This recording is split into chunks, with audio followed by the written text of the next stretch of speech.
सुख झाले हो साजळे. तरी तो हा विठ्ठल बरवा, तो हा माधव बरवा. कोणाचं रूप पाहिलं? कोणाचं रूप पाहिलं?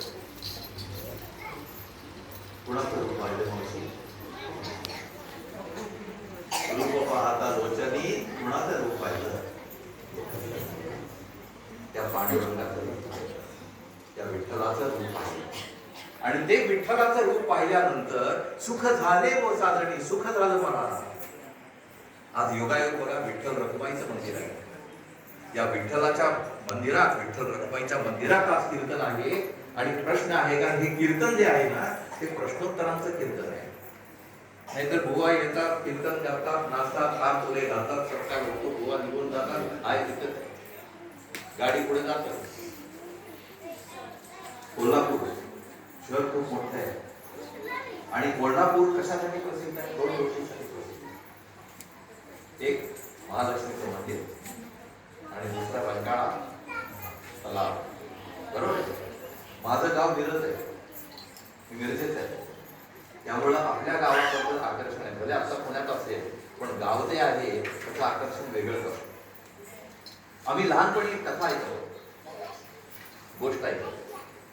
मी अजून ते नीट पाहिलं नाहीये, पण तुम्ही कोल्हापूरवासी आहात, तुम्हाला माहिती असेल, त्या रंकाळा तलावावर एक नंदी आहे, दगडाचा नंदी, दगडाचा नंदी आहे. आणि लहानपणी आम्ही असं ऐकत होतो, हा नंदी जो आहे ना, तो रोज एक गहू, गव्हाची लांबी केवढी असते? एवढीशी असते. एक गहू पुढे सरतो, बरं का. आणि रात्री एक तांदूळ जो आहे, तांदूळ गव्हापेक्षा थोडासा छोटा असतो, थोडा मागे सरतो. आणि आम्हाला सांगायचे विनाश कधी होणार? तर हा नंदी जेव्हा पाण्यात रंकाळ्यात पडेल तेव्हा विनाश होणार. कुठे नंदी? तो रंकाळ्यात तर दगडाचा नंदी, बाकी नंदी कुठे गेले? हे सगळे ते बसलेत ना, ते कोण आहे? आणि म्हणतो आपण नंदी महिला ते मान डोलवू नका.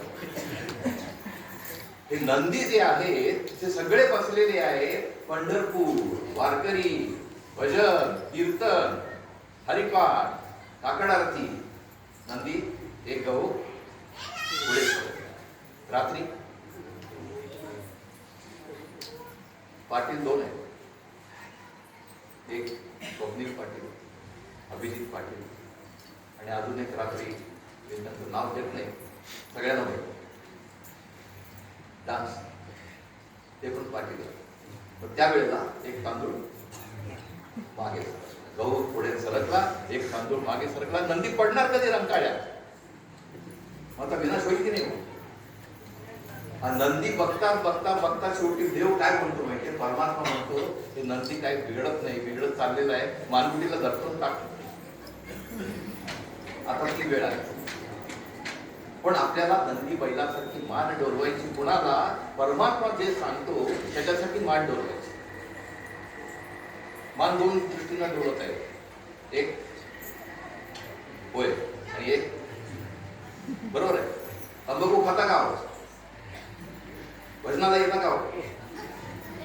मान कुठे डोलवायची? आपली उलटी डोलते. तंबाखू खाता का? भजनाला येता का? अशी गडबड होऊन उपयोग नाही. आपल्याला मान कुठे डोलवायची ते समजायला पाहिजे. पण मान डोलवताना आपल्याला त्याचा अर्थ पण समजायला. जसं मगाशी मी सांगितलं,